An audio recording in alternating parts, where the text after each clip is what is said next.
శ్రీ స్వామివారి సన్నిధిలో తేదీ 31/12/2024 నుండి 17/1/2025 వరకు పగల్పత్తు ఉత్సవములు, ముక్కోటి ఏకాదశి, దారోత్సవములు, కనుమ పండుగ సందర్భంగా ప్రతిరోజు ఉదయం దేవాలయంలో శ్రీ స్వామివారి తీరువీధి విశేష ఉత్సవములు జరుగును. కావున తేదీలలో నిత్యము జరుగు శ్రీ స్వామివారి అర్జిత సేవలు అన్నియు రద్దు చేయబడును.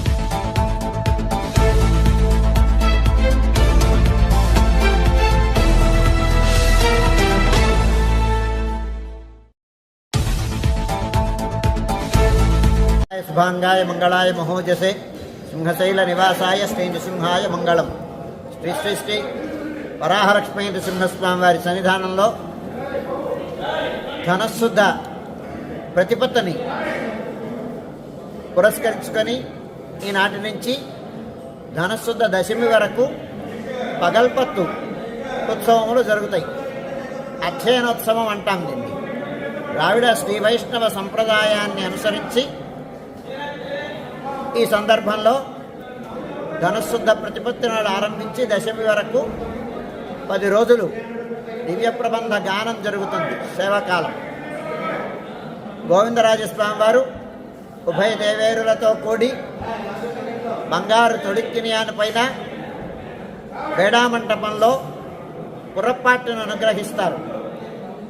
సుమారుగా చతుర్గమనంతో వయారి నడకలతో స్వామివారు 1 గంట వ్యవధితో పురపాటు ఉంటుంది. అయ్యవారి సేవ అంటాం ఇది. అదైన తర్వాత ఆస్థాన మంటపంలోకి వేయించేసి ఆస్థాన మంటపంలో విశేష ఆరాధన అయిన తర్వాత ధూపదీప సమర్పణం అయిన తర్వాత దివ్య ప్రబంధ సేవాకాలం జరుగుతుంది. సేవాకాలం అయిన తర్వాత విశేష నివేదనం, మంగళాశాసనం, శాంతమరగోష్ఠి, తీర్థ వినియోగం అయిన తర్వాత ఈ సమయంలో సుమారుగా ఒక 15 నుంచి 20 నిమిషాల పాటు భక్తుల యొక్క దర్శనం నిలుపుదల చేసి కార్యక్రమాన్ని జరిపించడం జరుగుతుంది. ఇది విశేషమైన ఉత్సవం. ఇట్లా ప్రతిరోజు అంటే ఈనాటి నుంచి ఆరంభమయ్యి ప్రతిరోజు దశమి వరకు అంటే జనవరి 9వ తారీఖు వరకు అధ్యయనోత్సవాలు, పగల్పత్తు సేవలు జరుగుతాయి. వైకుంఠ ఏకాదశి నాటి నుంచి 10 రోజుల పాటు రాపత్తు ఉత్సవాలు జరుగుతాయి. రాపత్తు ఉత్సవాలలో రోజుకొక అలంకారం చొప్పున సాయంకాలం సుమారు 5 గంటల ప్రాంతంలో స్వామి గ్రామ తిరువీధికి వేయించేస్తారు. గోవిందరాజస్వామి వారు ఉభయ దేవేరులతో ఆళ్వారులతో కూడి ఆ గ్రామ తిరువీధికి వేయించేస్తారు. గ్రామ తిరువీధి అయిన తర్వాత లోకల్కి వేయించేసిన తర్వాత ప్రధానాలయంలోకి వేయించేసిన తర్వాత రాత్రి ఆరాధన ధూపాంతం అయిన తర్వాత మళ్ళీ ఆస్థానంలోకి వేయించేపు చేసుకొని విశేష ఆరాధన అయిన తర్వాత శంగోలం. ఈ 10 రోజుల పాటు వేద, పురాణ, ఇతిహాస, దివ్య ప్రబంధాదులన్నీ అనుసంధానం చేస్తారు. ఆవృత్తి పారాయణం చేస్తారు. ఆ పారాయణాల తరువాయి ఏ రోజు తరువాయి ఆ రోజు స్వామికి దర్బారులాగా శంగోలం అంటాం దీన్ని. స్వామి సన్నిధిలో విన్నపం చేయడం జరుగుతుంది. అదైన తర్వాత నివేదనం, దివ్య ప్రబంధ సేవాకాలం, తిరువారుడి సేవాకాలం అయిన తర్వాత శాంతమరగోష్ఠి, తీర్థ వినియోగం, ప్రసాద వినియోగం అయిన తర్వాత స్వామివారి ప్రధానాలయంలోకి వేయించేసిన తర్వాత ఏకాంత సేవ, కవాట బంధనంతో ఈ కార్యక్రమం సుసంపన్నమవుతుంది. ఇలాగ వైకుంఠ ఏకాదశి నుంచి 10 రోజుల పాటు జరుగుతుంది. చివరి రోజున 20వ తారీఖున ఆళ్వార్లు పరమపదోత్సవం జరుగుతుంది. ఆ పరమపదనాథుల అలంకారంతో స్వామివారు ధూపానంతరం తిరువీధి మహోత్సవాన్ని అనుగ్రహిస్తారు. గ్రామ తిరువీధి అదై వచ్చిన తర్వాత ఆస్థాన మండపంలోకి వేయించేపు చేసుకొని సేవాకాలం, శంగోలం సేవాకాలం అయిన తర్వాత ఆళ్వార్లు నమ్మాళ్వార్ల పరమపదోత్సవం జరుగుతుంది. తిరువీధి మహోత్సవం, బేడా తిరువీధి మహోత్సవం జరుగుతుంది. అదైన తర్వాత మళ్ళీ ఆళ్వార్ల గద్య అది విన్నపం చేసుకుని స్వామివారిని ఆళ్వారు నమ్మాళ్వారు లేకపోతే లోకమంతా చీకటి అయిపోయింది, స్వామి మళ్ళీ వారిని అనుగ్రహించమని ప్రార్థిస్తే స్వామివారిని అనుగ్రహిస్తాడు. మళ్ళీ లోకమంతా ప్రకాశిస్తుంది. ఈ ఉత్సవం జరుగుతుంది ఆళ్వార్ల పరమపదోత్సవం. అదైన తర్వాత మన్నాడు నూత్తందాది చాత్ అని హంసమూలని స్వామివారిని వేంచేపు చేసుకొని ప్రబంధం యొక్క సమాపన ఉత్సవం జరుగుతుంది. ఇది ఈనాటితో అధ్యయనోత్సవాలు పూర్తవుతాయి. స్థూలంగా అధ్యయనోత్సవ విశేషాలు ప్రతి ద్రావిడ శ్రీ వైష్ణవ సంప్రదాయాన్ని అనుసరించేటువంటి ప్రతి దేవాలయంలోనూ ఈ ఉత్సవాలు జరుగుతాయి. అదే ఆచారాన్ని అనుసరించి మనం ఈ ఆలయంలో అధ్యయనోత్సవాన్ని జరిపించుకుంటున్నాము. రండి, సేవించండి, స్వామి అనుగ్రహానికి పాత్రండి. ప్రజలకు ఎన్నో హామీలు ఇచ్చి కూటమి ప్రభుత్వం అధికారంలోకి వచ్చిందని మాజీ మంత్రి గుడివాడ అమర్నాథ్ అన్నారు. అయితే అధికారంలోకి వచ్చిన తర్వాత ఆ హామీలను మరిచారని ఎద్దేవా చేశారు. మంగళవారం మద్దిలపాలెం పార్టీ కార్యాలయంలో నిర్వహించిన సమావేశంలో ఆయన మాట్లాడారు. వాలంటీర్ వ్యవస్థ ఏ రకంగా పనిచేసిందో, తద్వారా 2.5 లక్షల మంది ఉద్యోగ అవకాశాలు కల్పించేటువంటి కార్యక్రమాన్ని చేశాం. అనేక సంక్షేమ పథకాలు, అమ్మఒడి కానీ, రైతు భరోసా కానీ, వైఎస్ఆర్ ఆసరా కానీ, వైఎస్ఆర్ చేయూత కానీ, ఇలాగ 5 సంవత్సరాల్లో దాదాపు 2,75,000 కోట్ల రూపాయలు డైరెక్ట్ బెనిఫిషరీ ట్రాన్స్ఫర్ ద్వారా పేదవాడికి అందించేటువంటి కార్యక్రమాన్ని చేశాం. ప్రభుత్వ పాఠశాలని నాడు నేడు ద్వారా దాదాపు 10,000 కోట్ల రూపాయలు ఖర్చు పెట్టి ప్రైవేట్ స్కూల్స్తో ధీటుగా పోటీ పడేటువంటి విధంగా ప్రభుత్వ పాఠశాలను బాగు చేశాం. 17 కొత్త మెడికల్ కాలేజీల నిర్మాణం చేపట్టాం. రామాయపట్నం పోర్టు కానీ, బందర్ పోర్టు కానీ, లేదా శ్రీకాకుళంలో మూలపేట పోర్టు నిర్మాణాలు దాదాపుగా పూర్తి చేసేటువంటి కార్యక్రమాన్ని చేశాం. మన ఉత్తరాంధ్ర ప్రాంతానికి సంబంధించి భోగాపురం ఇంటర్నేషనల్ ఎయిర్పోర్ట్ ఈరోజు ఏ స్థాయిలో పనులు జరుగుతూ ఉన్నాయో మీరు చూస్తూ ఉన్నారు. దానికి నాంది పలికాం. దేశవ్యాప్తంగా 11 ఇండస్ట్రియల్ కారిడార్లు ఏర్పాటు చేస్తే 3 ఇండస్ట్రియల్ కారిడార్లు కేవలం ఆంధ్ర రాష్ట్రానికి తీసుకొచ్చినటువంటి ఘనత సాధించాం. ఈజ్ ఆఫ్ డూయింగ్ బిజినెస్లో నెంబర్ 1 స్థానాన్ని మేము అధికారంలో ఉన్నంతకాలం కొనసాగించేటువంటి కార్యక్రమాన్ని చేశాం. ఫిషింగ్ హార్బర్ల నిర్మాణం కానీ, ఫిష్ ల్యాండింగ్ సెంటర్ల నిర్మాణం కానీ, ఇలాగ అనేక రకాలైనటువంటి కార్యక్రమాలు చేసి ఆర్టీసీని ప్రభుత్వంలో విలీనం చేసేటువంటి కార్యక్రమం కానీ, వైద్య రంగంలో దాదాపు 50,000 మందికి ఉద్యోగావకాశాలు కల్పించేటువంటి కార్యక్రమాలు కానీ, నాడు నేడు ద్వారా హాస్పిటల్స్ బాగు చేసేటువంటి కార్యక్రమాలు కానీ, ఇన్ని కార్యక్రమాలు చేసినా సరే ప్రజలు దేనివల్ల తిరస్కరించారు, ఎందుకు తిరస్కరించారు, వీటి మీద సమీక్షించుకునేటువంటి దానికి ఈ సంవత్సరంలో వచ్చినటువంటి ఫలితాలు పార్టీ పరంగా పార్టీలో ఉన్నటువంటి కార్యకర్తలు కానీ లేదా పార్టీ నాయకత్వం కానీ సమీక్షించుకునేటువంటి దానికి మొన్నటి ఫలితాలు అనేక పాఠాలు నేర్పించేటువంటి దాంట్లో ఈ సంవత్సరం సందేహం లేదు. అయితే తీరా అధికారంలోకి వచ్చినటువంటి కూటమి ప్రభుత్వం ఏం చేసింది, 7 నెలల్లో ఏం ఘనత సాధించింది, ప్రజలు ఆ మేరకు ఇచ్చినటువంటి తీర్పుకి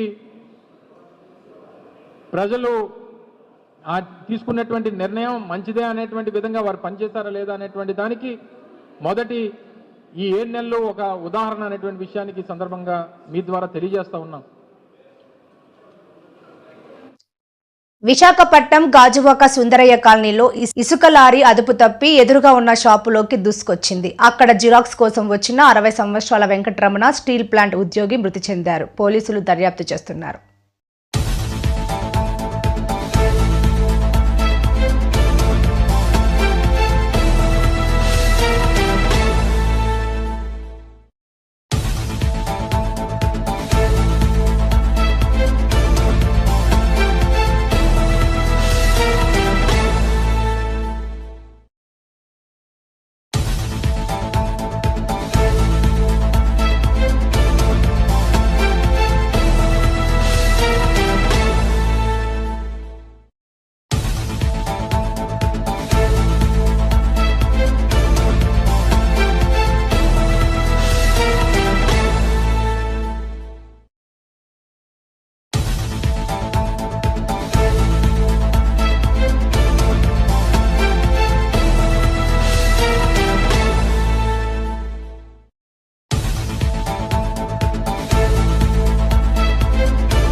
విశాఖ స్టీల్ ప్లాంట్ పరిరక్షణే ధ్యేయంగా కూటమి ప్రభుత్వం పనిచేస్తుంది అని టీఎన్టీయూసీ రాష్ట్ర నాయకుడు విల్లా రామ్మోహన్ కుమార్ అన్నారు. కూటమి ప్రభుత్వంతోనే ప్లాంట్ పరిరక్షణ. విశాఖ స్టీల్ ప్లాంట్ పరిరక్షణే ధ్యేయంగా కూటమి ప్రభుత్వం పనిచేస్తుందని టీఎన్టీయూసీ రాష్ట్ర నాయకుడు విల్లా రామ్మోహన్ కుమార్ అన్నారు. కష్టాల నుంచి ప్లాంట్ను రక్షించేందుకు ప్రభుత్వం కృషి చేస్తుంటే వామపక్షాలు, వైసీపీ నేతలు అర్ధరహితమైన ఆరోపణలు చేస్తున్నారని మండిపడ్డారు. పాతగాజువాక తెదేపా కార్యాలయంలో ఆయన మాట్లాడుతూ ఇటీవల ఎంపీ భరత్ను కలిసి ప్లాంట్ పరిరక్షణ విషయమై చర్చిస్తే దానిని వేరే కోణంలో చూపిస్తూ విమర్శలు చేశారని, ఇది సరైన విధానం కాదని పేర్కొన్నారు. ఎంపీ భరత్, రాష్ట్ర అధ్యక్షుడు ఎమ్మెల్యే పల్లా శ్రీనివాసరావులు ప్లాంట్ విషయమై అనేక మార్లు ప్రభుత్వ పెద్దలతో మాట్లాడారని, అలాంటి నేతలపై తప్పుడు ప్రచారం చేయడం మానుకోవాలని హితవు పలికారు. సమావేశంలో నాయకులు పంచదార్ల ఉగ్రం, నంబారు దేముడు, బల్లిరెడ్డి సత్యనారాయణ, నమ్మి అప్పారావు, భోగురాజు, మంత్రి అప్పారావు, నంబారు చిన్నదేముడు తదితరులు పాల్గొన్నారు. ప్రభుత్వంలో రాష్ట్రంలో కార్మిక వర్గాన్ని విస్మరించడం జరిగింది. భవన కార్మికులకు రావాల్సిన సంక్షేమ కార్యక్రమాల యొక్క ఫండ్స్ని, నిధుల్ని మళ్లించడం జరిగింది. శ్రమశక్తి అవార్డులు విషయమే మర్చిపోయింది. అటువంటిది ఈ రోజున కూటమి ప్రభుత్వం రావడం, నారా చంద్రబాబు గారు నాయకత్వంలో కార్మిక వర్గంలో ఒక ఆశాకిరణాన్ని నెలకొల్పారు. రేపు మేడే ఉత్సవాలు ఘనంగా నిర్వహించి శ్రమశక్తి అవార్డు ఇవ్వడానికి ఆల్రెడీ కార్మిక శాఖకి సన్నాహాలు చేస్తున్నారు. అదేవిధంగా కార్మిక వర్గానికి ఈ రోజున భవన కార్మికుల చైర్మన్ పోస్టు రామరాజుకి ఇవ్వడం వల్ల మేము అంతా హర్షం వ్యక్తపరుస్తున్నాం. ఈ రోజున విశాఖపట్నం ఈ ప్రాంతంలో పరిసర ప్రాంత కార్మిక వర్గానికి, అసంఘటిత కార్మిక వర్గానికి టీఎన్టీసీ తరపున నూతన సంవత్సర 2025 శుభాకాంక్షలు తెలియజేస్తున్నాం. అందరికీ కూడా ధన్యవాదాలు. ఈ గత 5 సంవత్సరాల్లో చెప్పి కాకుండా గతం చంద్రబాబు నాయుడు ముఖ్యమంత్రి ఉన్నప్పుడు ఈ ప్లాన్ రక్షించింది టోటల్గా ఇక్కడ ఉన్నటువంటి ఆంధ్రప్రదేశ్ ప్రజానికి అందరికీ తెలుసు. ఈ రోజు కూడా ఈ ప్లాన్ కాపాడేది ఏదైతే కూటమి చంద్రబాబు నాయుడు, పవన్ కళ్యాణ్, నరేంద్ర మోడీ గారు ఆల్రెడీ ఒక నిర్ణయం తీసుకున్నారు. వీళ్ళు చేయడానికి కంకణం కట్టుకొని పనిచేస్తున్నారు. ఇక్కడ ఉన్నటువంటి సిపిఎం, సిపిఐ, సిఐటియు, ఏఐటీసీ, వైఎస్ఆర్తో కలుసుకొని వీళ్ళు ముగ్గురు ఒకే దారిని ఏంటంటే ప్యాకేజీ అని ఖచ్చితంగా ఏదైతే సిఐటి, సిపిఎం ఉందో ఖచ్చితంగా విజయసాయిరెడ్డితో ఆ రోజు అన్ని మాటలు పలికిన వాళ్ళు ప్యాకేజీ తీసుకొని ఇదే అయోధ్యరాము ఎక్కడ మాట్లాడుకుంటా ఆయన ఉన్నాళ్ళు పక్కెళ్ళిపోయాడు. ఈ రోజు మళ్ళీ అయోధ్యరాము గారు కూటమి ప్రభుత్వం వచ్చింది కదా అంటే ఎవరైతే తిడతారో పని చేస్తారో ఆ వ్యక్తిని మళ్ళీ వీళ్ళు తోలనాడడం, లేకపోతే ఇలా చేయడం ఇది మంచి పద్ధతి కాదు. రానున్న రోజుల్లో ఈ కమ్యూనిస్టులకి మళ్ళీ ఏదో అక్కడక్కడ మేము మా బిక్స్ వాళ్ళు మేము పోటీ పెట్టకంటే వదిలేసింది 1-6 వస్తున్నాయి. అది కూడా వాళ్ళకి ఈ ఆంధ్రప్రదేశ్లో కాదు భారతదేశం మొత్తం కమ్యూనిస్ట్ ఉనికిపోయింది. వాళ్ళు సక్రమంగా ఏదో డోలు కట్టుకొని దండుకోవడం కాదు, సమస్య సృష్టించి ఆ సమస్యను సాల్వ్ చేయాలి. ఆ సమస్యను సాల్వ్ చేయరు. దాని మీద డబ్బులు సంపాదించి డబ్బులు దండుకొని ఆ కార్మిక వర్గాన్ని లేకపోతే ప్రజల్ని అనాథగా చేసి మధ్యలో వదిలేస్తారు. ఇది ఈ కమ్యూనిస్టులకి ఇది తగదు. రానున్న రోజుల్లో వాళ్ళకి తగిన ఆల్రెడీ జరిగింది, ఇంకా సాధ్యత జరుగుతుంది. ఇప్పటికైనా మేలుకొని ఏదైతే తెలుగుదేశం పార్టీ కూటమి చంద్రబాబు నాయుడు గారు కానీ, పవన్ కళ్యాణ్ గారు కానీ, అలాగే మోడీ గారు కానీ, పల్లా శ్రీని గారు కానీ, పల్లా శ్రీని గారికి క్లియర్గా చెప్పారు, నేను ఈ నిర్వాసితుల కోసం ఈ ప్లాంట్ కోసం అవసరం నా పదవిని త్యాగం చేస్తానని చెప్పారు. ఇంకా అంతకంటే అది కాని పక్షంలో అని చెప్పారు. ఆయన పైన ఆయన చేస్తా ఉన్నారు. ఇప్పుడు ఇన్ని రోజుల్లో ఈ 10 సంవత్సరాల నుండి ఇప్పుడు అయిపోవాలంటే అది అయ్యేది కాదు. దాన్ని గాడిలో పెడుతున్నారు. దాన్ని గమనించి అందరూ ఇచ్చేయాలి. అలాగే పిఎఫ్ స్టీల్ ప్లాంట్ లో గతంలో 40-30 సంవత్సరాలు సర్వీస్ చేసి రిటైర్ అయిన ఉద్యోగులు ఐర్ పెన్స్ కోసమే డబ్బులు కట్టాం. అది ఏంటంటే 3 నెలల్లో మీకు పేమెంట్ సెటిల్ చేస్తామని చెప్పింది. నేటికి 1.5 సంవత్సరం అయిపోతుంది. కనీసం పిఎఫ్ కోసం ప్రతిసారి మీటింగ్లు అవుతున్నాయి. ఆ సెంటర్లో కూడా మీటింగ్ పెడుతుంది. అది త్వరగా క్లియర్ చేస్తారని ఇక్కడ ఉన్నటువంటి వడ్డీలు బ్యాంకులో వేసుకున్న దానికి మేము వడ్డీ తీసుకునేదో ఇదేవారు. ఇప్పుడు అది అక్కడ కట్టేయడం వడ్డీ లేదు, చాలా ఇబ్బంది పడుతున్నారు. దాన్ని త్వరగా చేస్తారని చెప్పేసి కోరుకుంటూ నేను 100% కార్మికులతో ఓట్లో గెలిచాడు ఆయన వేళ చంద్రబాబు నాయుడు గారి మీద, పవన్ కళ్యాణ్ గారి మీద, పల్లా శ్రీనివాసరావు గారి మీద, భరత్ మీద కూడా ఆయన ఇష్టం మాట్లాడుతూ ఉన్నాడు. ఆవేళ తెలుగుదేశం పార్టీతో పొత్తు లేదు. తెలుగుదేశంతో పాటు మీకు సిపిఐకి సిపిఎంకి ఎక్కడ పొత్తు లేదు. తనకు ఎలాంటి హైకమాండ్ లేదని ఏపీ సీఎం చంద్రబాబు అన్నారు. 5 కోట్ల మంది రాష్ట్ర ప్రజలే తన హైకమాండ్ అని చెప్పారు. దేశంలో 64 లక్షల మందికి పెన్షన్లు ఇస్తున్న ఏకైక రాష్ట్రం ఏపీ అని తెలిపారు. 7 కొండలు మీరు చూస్తే ఉల్లన్ గోల 7 కొండలు. ఈయన రజికు కులస్తుడు. ఈయన్ని కూడా చూశాను. మొత్తం ఈయనకి ఒక కొడుకున్నాడు, సురేష్ ఉన్నాడు. అతను ఎలక్ట్రీషియన్ గా పనిచేస్తాడు. భార్య అంజలి ఉంది. 2 చిన్న పిల్లలు ఉన్నారు. ఒకైతే మోక్షిత్ ఒకడు, ఇంకొక మోక్షజ్ఞాని. 2 పిల్లలు. 2 పిల్లలకు కూడా మళ్ళీ నందమూరి బాలకృష్ణ గారు కొడుకు పేరే పెట్టుకునే పరిస్థితికి వచ్చారు. ఏదో ఒక విధంగా డైరెక్ట్ గా ఇండైరెక్ట్ గా అది వాళ్ళకు ఉండే అభిమానం పార్టీ పైన. అందుకే నేను చూశాను, మెయిన్ రోడ్లోనే ఇల్లు ఉంది, వాళ్ళ ఇంట్లోనే కాఫీ చేశా. ఇప్పుడు ఎప్పుడూ చెప్పేవాడిని, కాఫీ పెట్టడం కష్టం కాదు. ఒకవేళ ఆడవాళ్ళు ఎక్కడన్నా ఆర్థికంగా పైకి పోయి పని చేసుకుని వస్తే మగవాళ్ళు కాఫీ పెట్టి భార్యాభర్త కలిసి తాగే పరిస్థితి వస్తుందని ఎన్నోసార్లు చెప్పాను. అందుకే మీరు చూస్తే దీపం 1 కింద మీకు గ్యాస్ కనెక్షన్లు ఇచ్చా. మీరు మర్చిపోయారు. అప్పుడప్పుడు మీరు మర్చిపోయి ఓటు అటు ఇటు వేస్తారు. దానివల్ల ఇబ్బందులు వస్తాయి. మళ్ళా వచ్చిన తర్వాత 5 ఏళ్లు నష్టం జరిగిన తర్వాత నష్టాన్ని భర్తీ చేయమని మళ్ళా నన్ను ఎన్నుకుంటారు. నేను మళ్ళీ గాడి దప్పిన పరిపాలన ఘాట్లో పెట్టి మళ్ళీ అన్ని బాగా చేస్తే ఎవరన్నా చేయగలుగుతారని మళ్ళీ ఆలోచించి మీరు ఒకసారి నేను గుర్తు చేస్తానే ఏముండాలి, లేకపోతే మీరు కూడా ఇంకో పక్క వెళ్ళిపోయే పరిస్థితి వస్తారు. లేకపోతే మొదటి నుంచి గాని 2004లో గాని మనం గెలుసుంటే ఈ రోజు రాష్ట్రం ఎక్కడుండేదో మీరందరూ కూడా గుర్తు పెట్టుకోవాల్సిన అవసరం ఉంది. ఏది ఏమైనా ఇప్పుడు నా బాధ్యత కింద ఇల్లు చూశాను. రెండోది మళ్ళీ ఈసారి ఆలోచించాను. మా ఆడబిడ్డలు చాలా మంది గ్యాస్ కూడా కొనలేక ధరలు పెరిగిపోయి మీరు గ్యాస్ మానేసి మళ్ళా కట్టెలు పోయిపోయే పరిస్థితికి వచ్చారు. అందుకని 3 గ్యాస్ సిలిండర్లు ఉచితంగా ఇవ్వాలని ఈ ప్రభుత్వం నిర్ణయించాం. మళ్ళీ మిమ్మల్ని అందరినీ కట్టెల పొయ్యికి పోకుండా గ్యాస్ ద్వారా వంట చేసే పరిస్థితి తీసుకొస్తున్నాం. అందుకే చేద్దామని చెప్పి చూశాను. చాలా సులభంగా నేనే కాఫీ పెట్టగలిగా. ఆయనకిచ్చా, ఆయన కొడుక్కిచ్చా, అదే మరి కోడలకు గుడిచి అందరం కలిసి కాఫీ తాగేసి వచ్చాం. అదొక అనుభూతి. చేసిన పనికి ఒకసారి తృప్తి కూడా. ఎందుకంటే నేను ఎప్పుడూ ఒకటి ఆలోచిస్తున్నా, నేను ఎప్పుడూ దూరదృష్టితో ఆలోచించి ఏ కుటుంబానికి కూడా ఇబ్బంది లేకుండా చేయాలని చెప్పి ఆలోచిస్తున్నాం. వాళ్ళ కుటుంబం చూసిన తర్వాత ఇల్లు చాలా వరకు రిపేర్లు ఉంది. అంతా ఎక్కడ చూసినా కూడా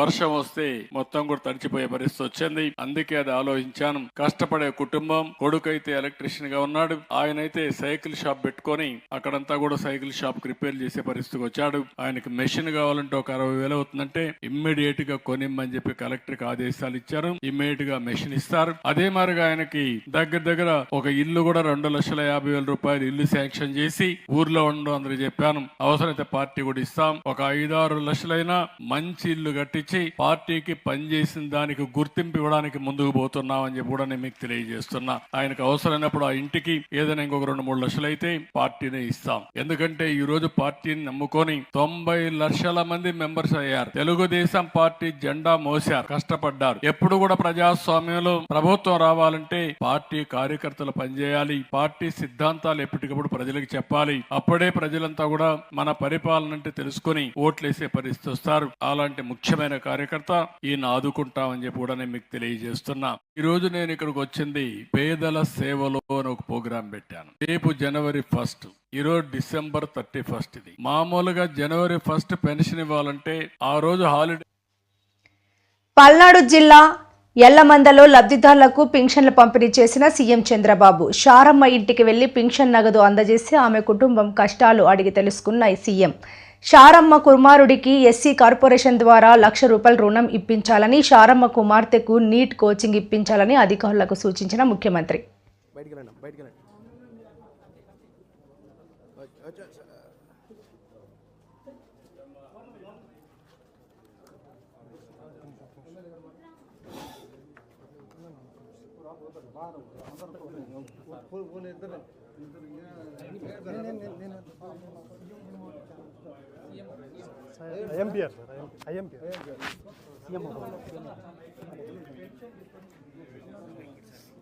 మీ హస్బెండ్ చనిపోయాడు.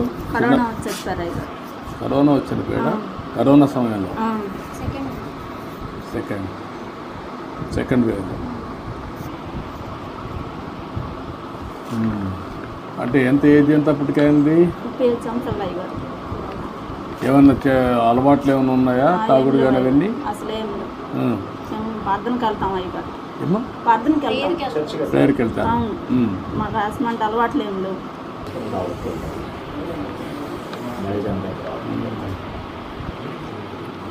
ఇప్పుడు మీ ఇంటి మీద సోలార్ పెట్టిస్తే పెట్టుకుంటారమ్మా? పెట్టుకుంటాం అయ్యగారు. సోలార్ పెట్టించేస్తే కరెంట్ బిల్లు కట్టే పని ఉండదు.